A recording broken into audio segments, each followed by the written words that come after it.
সবার হৃদয়ে বিরাজমান প্রভু পরমাত্মাকে আমার প্রণাম।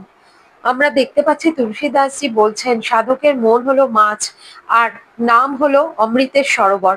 আর সেই অমৃতের সরোবরে সদা সর্বদার জন্য সাধকের মন স্থির হয়ে গেছে এবং সর্বদা সেই অমৃতের স্বাদ সে গ্রহণ করে চলেছে। নাম হলো সাধকের জীবনের আধার।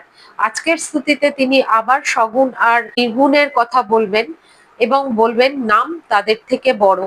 আজকের স্তুতি अगुण सगुण दुई ब्रह्म स्वरूपा अकत अगाध अनादि अनूपा मोरे मत बर नामु दुहु ते किया जेहि जुग निज बस निज बूते।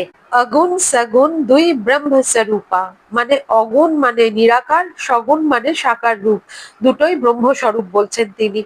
অকথ অগাধ অনাদি অনুপা, অকথ মানে অনির্বচনীয়, অকথনীয়, অগাধ মানে যার কোনো সীমা নেই, যার সীমাহীন, অসীম, অনাদি মানে যার কোনো আদি বা শুরু নেই, উৎপত্তি নেই, চিরন্তর, শাশ্বত, অনুপা যার কোনো তুলনা করা যায় না, কারণ তুলনা করতে হলে সেই রকম আর একজন চাই, কিন্তু সেই রকম কেউ নেই, কারণ তিনি অতুলনীয়, অদ্বিতীয়, অনন্য। প্রভুর সবসময় দুটো রূপ বলা হয়, নির্গুণ আর সগুণ, দুটো রূপেরই কথা তুলসীদাসজি করছেন এবং বলছেন দুই রূপই সাক্ষাৎ ব্রহ্মস্বরূপ এবং অনির্বচনীয়, অগাধ, অনাদি এবং অদ্বিতীয়। তার রূপের কোনো উপমা দেওয়াই সম্ভব না। যারা সাকার রূপকে মানেন আর যারা নিরাকার রূপকে মানেন, দুই পক্ষই এই কথা বলেন। মোরে মত বর নামু দুহুতে, এবার তিনি বলছেন মোরে মত মানে আমার মতে, বর নামু মানে নাম বড়, দুহুতে মানে দুটোর থেকে। প্রভুর নিরাকার বা নির্গুণ এবং সাকার বা সগুণ এই দুই রূপের থেকে তুলসীদাসজির মতে নাম বড়। তিনি আবার বলছেন নামের অধীনেই প্রভুর দুই রূপ, নির্গুণ ও সগুণ। তিনি সগুণ ও নির্গুণ সমস্ত রূপ দেখে নিয়েছেন এবং অনুভব করে নিয়েছেন, তার ফলেই কিন্তু তিনি আমাদেরকে এত নিশ্চিতভাবে এই কথাটা বলছেন। তাই তার এই বিচার আর এই মত তিনি এখানে কিন্তু লিখতে পেরেছেন। নাম জপ করাই সব থেকে বড়, সব কিছুর থেকে। এই নামের মহিমা সম্পর্কে এক প্রসিদ্ধ কাহিনী আছে, হয়তো অনেকে জানেন। এক পূজারীর কাছে এক গোয়ালিনী দুধ দিতে যেত রোজ। বর্ষাকালে নদীতে জল ও স্রোত দুটোই থাকে। এবার বর্ষাকালে কোনোদিন নৌকা না পেলে সে নদী পেরিয়ে কিন্তু পূজারীকে দুধটা বিক্রি করতে যেতে পারতো না। এরকমই এক বর্ষার দিনে নৌকো না পাওয়ায় সে কিন্তু দুধটা পূজারীকে পৌঁছে দিতে পারেনি। পূজারী পরের দিন তাকে জিজ্ঞেস করায় সে বলে নদীতে বর্ষার জন্য জল ও স্রোত দুটোই খুব বেশি ছিল বলে নৌকা পায়নি। পূজারী তাকে সুপরামর্শ দেন এবং হেসে বলেন, আরে শ্রী রাম নামে তো মানুষ ভবসাগর পার হয়ে যায়, আর তুমি সামান্য একটা বর্ষার নদী পেরিয়ে আসতে পারলে না? রাম নাম বলতে বলতে নদী পেরিয়ে যেতে পারতে এবং এপারে পৌঁছে যেতে। এবার সেই সাধারণ গোয়ালিনী, একদম সরল আর সহজ স্বভাবের গ্রামের মানুষ, সে এই কথা শুনে ফিরে চলে যায়। পরের বার যখন নদীতে আবার জল ভরে যায়, বর্ষা আসে এবং নৌকা সে একটাও দেখতে না পেয়ে মনে মনে পূজারীর কথা ভাবে। সে পূজারীর কথায় সম্পূর্ণ আস্থা রেখে রাম নামের ওপর বিশ্বাস করে চোখ বন্ধ করে রাম রাম জপ করতে করতে নদী হেঁটে পেরিয়ে চলে যায়। এবার সে যখন পূজারীকে দুধটা দিতে যায়, পূজারী বলে, নদীতে এত স্রোত আর এত জল, আজকে তুমি এলে কি করে? কারণ তুমি তো প্রত্যেকবার বলো যে নৌকা পাও না নদী জলে ভরে যাওয়ার জন্য, আজকে কোথা থেকে তুমি নৌকা পেয়ে গেলে? গোয়ালিনী বলে, মহারাজ, আপনি রাম নামের যে মন্ত্র বলেছেন আমি তা অবলম্বন করে পার হয়ে গেছি। পূজারীর কিন্তু নিজের বলা কথা তখন নিজেরই মনে নেই। তিনি প্রশ্ন করেন, কোন মন্ত্র?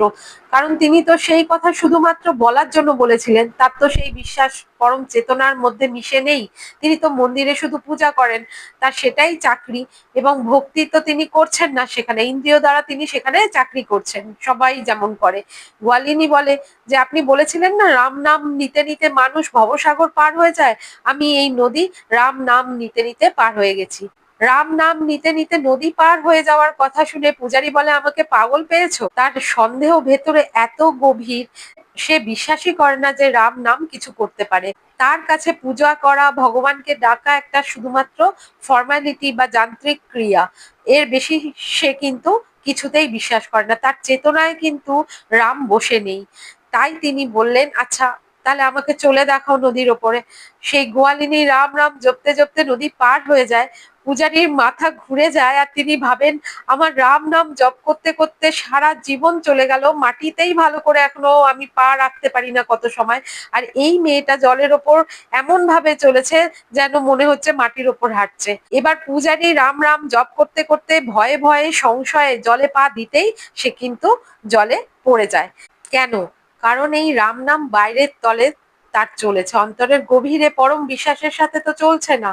রামের সম্পর্ক হৃদয়ের সাথে সেই গভীরে তো তার জুড়ে যায়নি, স্থাপন হয়নি। আত্মার সাথে তার রামের কোনো সম্পর্ক হয়নি। তাই অভ্যাস করতে করতে নামের সাথে জুড়তে হবে। শ্রী শ্রী ঠাকুর রামকৃষ্ণ দেব বলতেন ভক্তদের মাতাল হতে হবে। মাতাল যেমন মদের কথা বললে আনন্দ হয়, মাতালের সামনে রাখলে চোখে একটা আশ্চর্য রকম চমক এসে যায়, আবার খুলে দিলে নেশায় সে বিভোর হয়ে যায়, তার ঠিক ঠিকানা থাকে না কোনো কিছু। ঠিক সেই রকমই ভক্তের কাছে ভগবানের নাম নেশার মতো হওয়া উচিত। শ্রীমদ্ ভাগবতম, আমরা এই কথাটা শুনি। এই শ্রীমদ মানে হচ্ছে ঈশ্বরীয় নেশা। তাহলে নামকে এমন ভাবে হৃদয়ের সাথে ভালোবেসে আনন্দের সাথে নিতে হবে যেন সেটা অত্যন্ত সুন্দর এক নেশা। সেই কারণেই কবিরজি বলেছেন যে পিবত রাম রস লগি খুমারি, মানে আমি রাম রস পান করি আর এক আনন্দে বা খুশিতে থাকি। রাম রস মানে আত্মার সাথে জুড়ে যাওয়া এবং সব সময় আনন্দে থাকা। সন্ত ফকিররাই এই আনন্দের স্থিতিতে থাকেন, কারণ সন্ত ফকিরদের আনন্দের সমস্ত স্রোত আত্মা থেকে আসে। সাধারণ মানুষের সমস্ত আনন্দের স্রোত কিন্তু ক্ষণভঙ্গুর এবং সেটা বাইরে থেকেই আসে। কিয়া যেহি যুগ নিজে বস নিজে ভূতে, কিয়ে যেহি যুগ মানে যা করেছে যুগলকে, নিজ বস নিজ ভূতে মানে নিজের বশে নিজের বলে। তিনি বলছেন নাম নিজের বলের দ্বারা অগুণ আর সগুণ এই দুই যুগল রূপকে নিজের বশে করে রেখেছে। তাহলে একটাই কথা সব সময়ের জন্যই মনে হয় তুলসীদাসজির বলা, রাম সে বড়া রাম কা নাম। আজকের মতো রাম রাম।